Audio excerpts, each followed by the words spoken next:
Hey guys, here's part 3 of the 360 Mopar build. You guys can see I got a little bit farther than the last video. I have the oil pan on, the timing chain, and one of the heads on.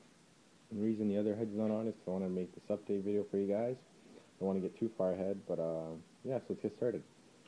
So I got the oil pump in and the oil pan done because I wanted to throw that in because when I put my lifters in, I got to pour some oil on the top, and then if there's nothing at the bottom, I don't want all the oil leaking on my floor. So that's why I threw the oil pan on, and plus, might as well right away, right? Timing chain I put on, it's a double roller from Comp. It's got a 3-way adjustment to advance, retard, or just stock. I got it at the stock setting because it's just a hassle to take the timing cover off.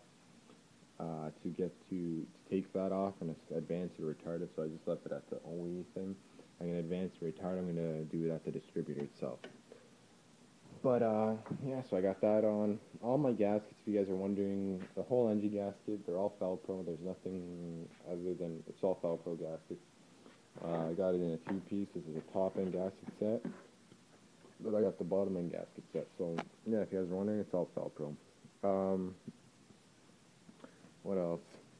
Yeah, you guys can, and the oil pan, this is a stock one, you guys can see it's a little rough here. The reason it is, because I put a GB weld on, because it wasn't leaking, but it was pitted, and I just didn't want to bust a leak somewhere, so I just, might as well, while I had it off, I'm like, you know what, so I'm sure, throw some GB weld on, it should be good, so that's the reason you guys might see that, but oh, and no one really sees and looks under my truck anyways. Plus it's going to be lowered, so I don't really care.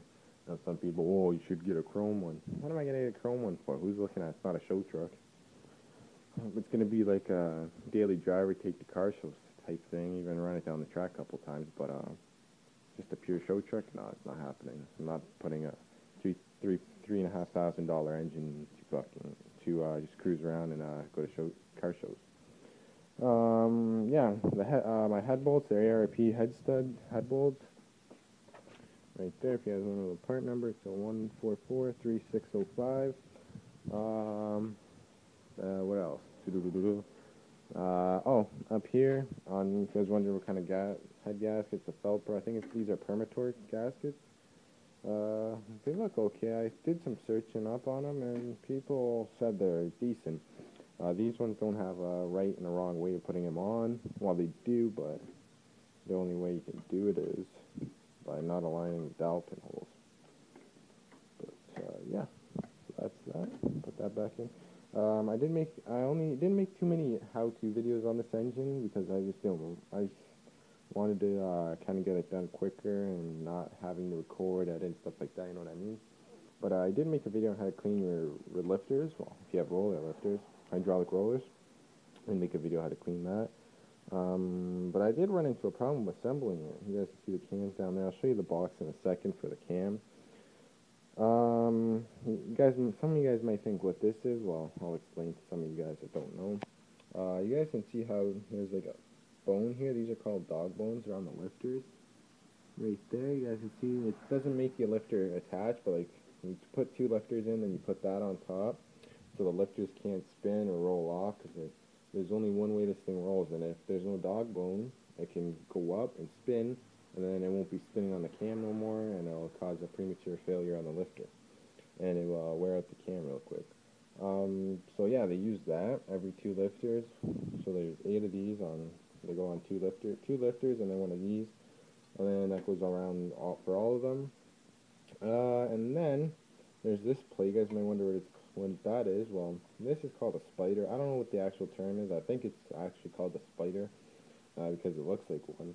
And the reason this is here for is to hold these dog bones in place, so these things can't fall off. And this is bolted in, so this is a sure way that the lifters cannot pop out or anything unless the bolts snap or something happens. Maybe one of the things break off, but I highly doubt that would ever happen. But yeah. So I had this in, I went to torque it. The torque spec was 10, 12 foot-pounds, and put the 3 bolts in. You guys, looking at this bolt thing, it's too big, and get to that. Put these 2 bolts in, and this one in, went to torque it, click, click. This one, click, went past. I'm like, what?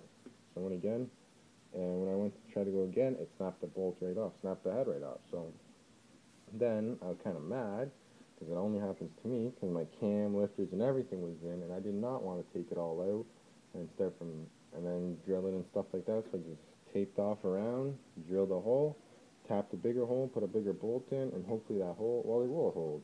So I tightened it down. I didn't torque it, I just tightened it hand tight with the ratchet, so if I torque it, I don't want to break it. But, yeah, so that bolt snapped on me, but I got that fixed. What else did I do? I painted some parts. You guys see the harmonic balance over there and stuff like that. Oh, I'm going to show you guys the intake, too. And actually, for the intake, let me show you just the cam. So this is the cam. Here's all the specs on it if you guys want to know. The duration's 206, 210 at 50,000. The valve is 48512. And that is the part number and stuff like that. If you guys have a Dakota or a 5.9, you want to build it like this, you want the same cam. And this is probably the nicest looking part I did on this whole engine. It's probably the intake. I am keeping a stock beer barrel, or a kegger, what they call. I was going to upgrade, but I just don't have the money right now. I do have it, but I just don't have it in the budget. Don't feel like upgrading. I know this thing isn't good for high RPMs, but it should do for now. Like, the higher RPMs is usually where these engines run good at, up at like from like 3 to 5 grand. Probably the peak, or 4 to 5, no, 3 to 5, yeah. But maybe later down the road I will upgrade, but for now I'm going to keep this one. You guys can see, I did port the throttle body. The throttle body port, both of them have been ported and polished. You guys can see how that shines. You can see no rough casting there, nothing. It's been all ported, polished, and I did that also with the intake runners. I don't want to flip it upside down out of scratch it, but I can show you like this. They haven't been polished, but they've been ported.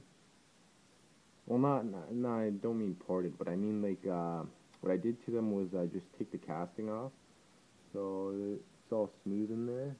There's still some roughness for like fuel atomization when it flows through, because you want your intake to be rougher. The exhaust, you want it smooth, so the exhaust gases can flow through, but the intake, you want it a bit rough. So I ported I didn't port those actually, I just, I don't know what you would say. I just cleaned them up, cleaned all 8 ports inside out. Up here is where there's still the rough casting, so I can't get the die grinder all the way up, but it should be good for now. Have it all cleaned up. I have to throw the bottom plenum in, and then I'm going to throw the intake on. What else? Yeah, I painted it. I painted it cast aluminum, and then I just did all these like all these numbers. I just went with the red paint and a Q-tip. Actually, I didn't have a paintbrush and a Q-tip, and I just painted all that, make it pop a little bit. You know what I mean? So yeah, that's pretty much the intake there for you guys. And here's a timing cover if you guys want to know. I'm just gonna have to go right here, get some black paint and paint it for the timing marks. It's not on the balancer; it's on the actual cover itself. And last week, what happened, what popped out, I was on the local classified, and I was looking at work, and I found these headers, and I'm like, whoa, that's a crazy deal. I found a set of Edelbrock headers, and I'm like, you know what, I'm not letting these steel pass me through. I jumped on them right away, went up 160 kilometers from my house. I got myself a set of Edelbrock shorty headers.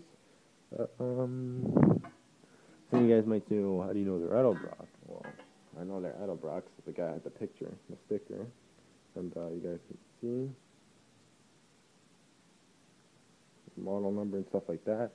So he sold me it for $100 together, and he's a really nice guy. He told me some stuff, like he showed me his Challenger and stuff like that, and I was really amazed. The guy's a really nice guy and fun to talk to. He told me about some upcoming Mopar events, and I'm like, you know what, I might go see you there, and stuff like that.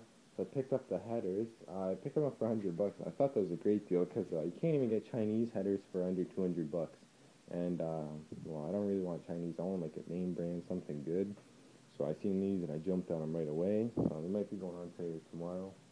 But, yeah, guys, that's pretty much it. I don't know what else to say about it. The engine's here, you guys can see. The intake has to go on all the heads and the intake, and then the timing cover, and then home run. You just gotta throw the accessories stuff on, and we'll be rolling from there. Oh, and Here are the Rock Arms, actually, if you guys want to know. They're the stock ones, just to clean them up, and they turned out really nice. I put the special degreaser my sister sent me.